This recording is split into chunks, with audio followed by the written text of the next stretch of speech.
pleasure to partner for a second year with Bridges Humanitarian and add Salvation Army to our conference. All 4 days were amazing as we work towards our goal to build competency and capacity in frontline service providers with refugee providers, healthcare providers, NGOs, and state agencies.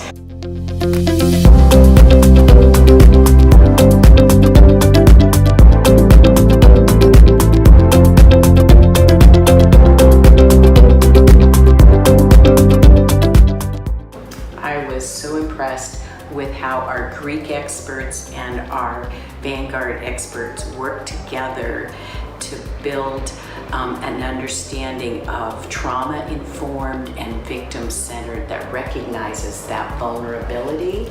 but also recognizes that every person who is a frontline service provider needs the tools and the resources and the expertise to do the very best we can with what we have for these vulnerable people right here in Greece. So a definition for human trafficking is compelling someone to do something against their will for profit. Unfortunately, trafficking is another tragedy that refugees come across through their trip from their country to Greece and further up to Europe. And that is why we believe it is so very important to keep the training going and the networking going so that NGOs and state agencies can work together in being much more effective in providing security and support to people that we consider are multi-traumatized, not just taken out of their force to leave their country, but on the way, as most of them are smuggled to Greece and Europe, they can so easily, being so vulnerable, be victims of trafficking as well. Greece is a hot spot for human trafficking right now, and for us at the Salvation Army, we see it happening on a daily basis, whether it's people coming in sharing stories about labor exploitation,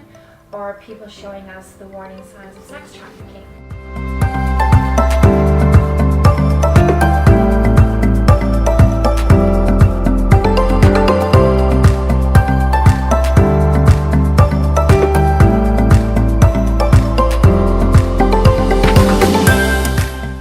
So domestic violence, or what we also refer to as intimate partner violence, is when one of the partners in an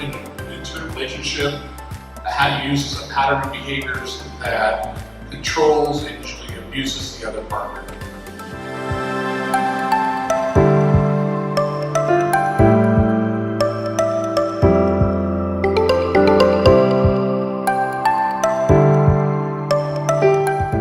One of my greatest hopes for the impact of this conference, to see this put into action right here at Bridges, at Salvation Army, and in many other places. Since 1865 until present day, it's been something that has been heavy on our hearts. It's been something that we have been actively engaging in, and it's something that we want to continue to actively engage in with organizations to see it stop completely.